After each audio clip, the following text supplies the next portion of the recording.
Welcome to this explainer on the science of habits. Look, we all know the feeling, right? The clock strikes midnight on New Year's Eve, or maybe it's literally just a random Monday morning, and we declare, okay, this is it, everything changes today. We're gonna get fit, we're gonna save money, or finally write that book. We set these massive goals with absolute total conviction, and yet we just completely fail at achieving them. So why exactly does that happen? Think about it. If goals actually worked, wouldn't we literally all be walking around with six-pack abs and $1 million in the bank? Here's the wild thing. Winners and losers actually share the exact same goals. Picture two people joining a gym on January 1st. Same goal, to get in shape. Same workout plan. Fast forward to February. One person has completely quit and the other hasn't missed a single session. They had the exact same goal but got a totally different result. So obviously goals aren't the magic key here. Something else entirely is driving the change. So here's our roadmap for this explainer. We're going to cover 1. The goal myth, 2. Identity and systems, 3. The 4-step habit loop, 4. The 4 laws, and finally, number 5, making your habits last. All right, let's dive straight into part 1, the goal myth, and why goals actually fail. Which brings us right to part 2, identity and systems, the true core of change. You see, lasting change goes way deeper than those surface-level, outcome-based goals. Most of us start right at that outer layer, saying things like, I want to lose weight, or I want to save money. And hey, that outer layer is useful, but honestly, it's incredibly weak. The people who actually succeed start at the absolute deepest layer.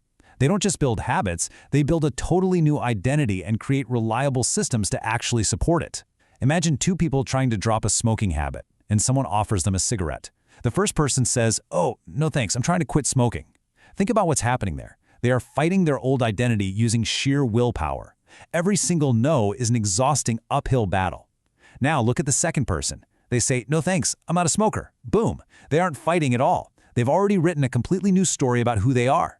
You just cannot outsmart your own self-image for very long. Your habits will always bend back toward the shape of your identity. And to change that identity, you don't need fancy vision boards.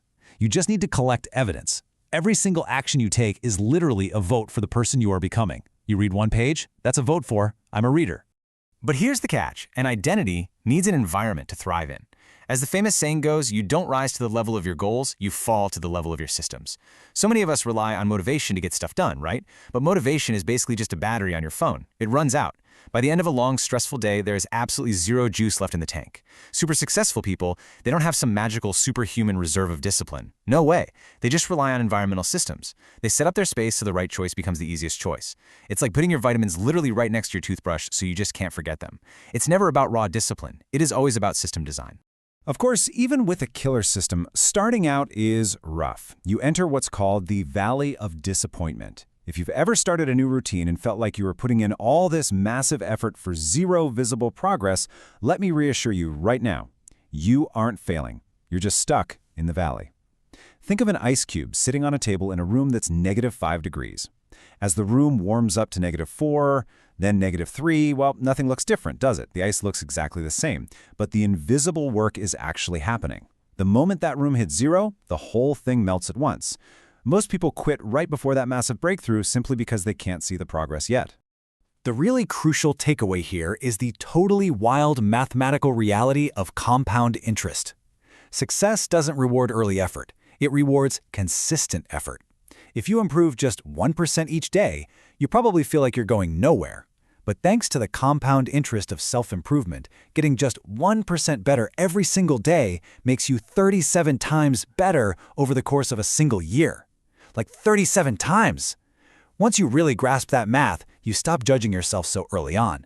The habit is working. You just haven't hit your melting point yet. All right, moving on to part 3, the 4-step habit loop and how habits actually work under the hood. Every single habit you have, the ones you love and the ones you absolutely despise, they all run on the exact same 4-step mechanical loop. Step 1 is the cue. Maybe you see someone smoking. Step 2 is the craving. Now, you don't actually crave the cigarette itself, right? You crave the feeling of relief it brings. Step 3 is the response. You reach for your own cigarette and light it. And finally, step 4 is the reward. This is the absolutely critical step where your brain essentially asks itself, was this satisfying enough to do again?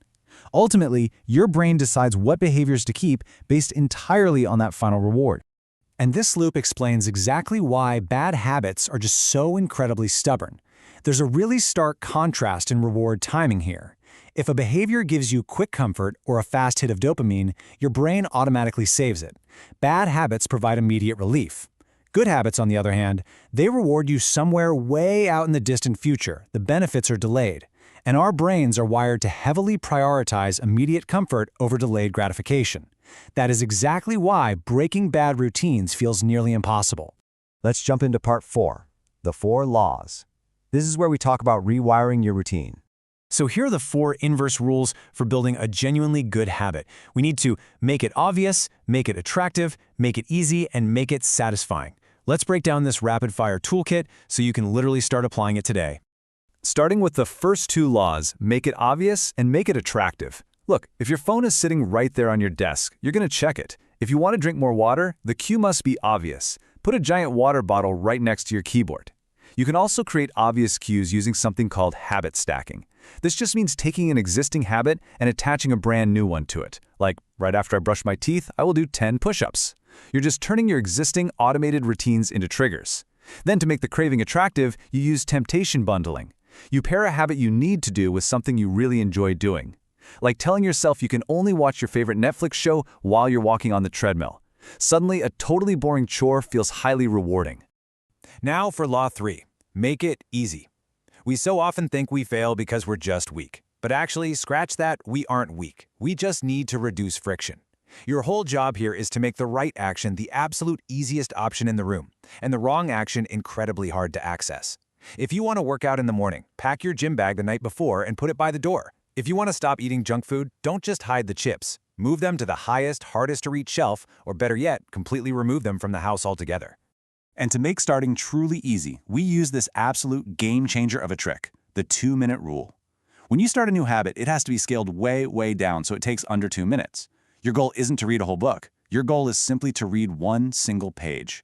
Your goal isn't to run a 5K every morning, it's literally just to tie your running shoes. Because once you start, momentum naturally takes over. But you absolutely have to make that initial response entirely effortless. And finally, Law 4. Make it satisfying. Remember how we just talked about the brain hating delayed rewards? Well, we have to close that gap. You must artificially create instant satisfaction for your good habits. Track your progress on a big wall calendar and visually celebrate those small wins. The longer that visual streak grows, the harder it is to quit. Conversely, if you want to drop a bad habit, you've got to add instant pain or embarrassment to it. Bring in an accountability partner or set up a financial penalty. If a bad habit suddenly becomes instantly expensive or embarrassing, I guarantee you will drop it fast. All right, bringing us to part 5, making habits last, and the secrets of long-term maintenance. Here's a surprising truth. The biggest threat to your success actually isn't failure, it's boredom. The shiny excitement of starting a new routine always fades eventually. To stay engaged, you need to operate in the Goldilocks zone. You've got to tweak your habits so they're never impossibly hard, but also never numbingly easy. Your brain just absolutely loves that sweet spot. Plus, you need to conduct weekly reviews. Life is constantly shifting, right? So you need to step back and look at what's working and what needs tweaking. Without that regular review, it's so incredibly easy to just slowly lose all the progress you worked so hard to build. And here is the absolute ultimate tactical rule for long-term maintenance, the never miss twice rule. Look, we're all human, we all slip up sometimes. But missing a habit one single day, that's just a mistake. Missing a habit 2 days in a row, that is the birth of a brand new bad habit. You have to stop a bad streak before it ever gets the chance to hardwire itself into your brain. As we wrap up this explainer, I want to leave you with one final pretty vital question to think about. Are your current systems quietly casting votes for the identity of the person you want to become tomorrow? Remember, you don't need to completely overhaul your life overnight. You just need to collect enough tiny, everyday evidence to prove to yourself who you truly are. Check your environment, hack that habit loop, and start casting the right votes today.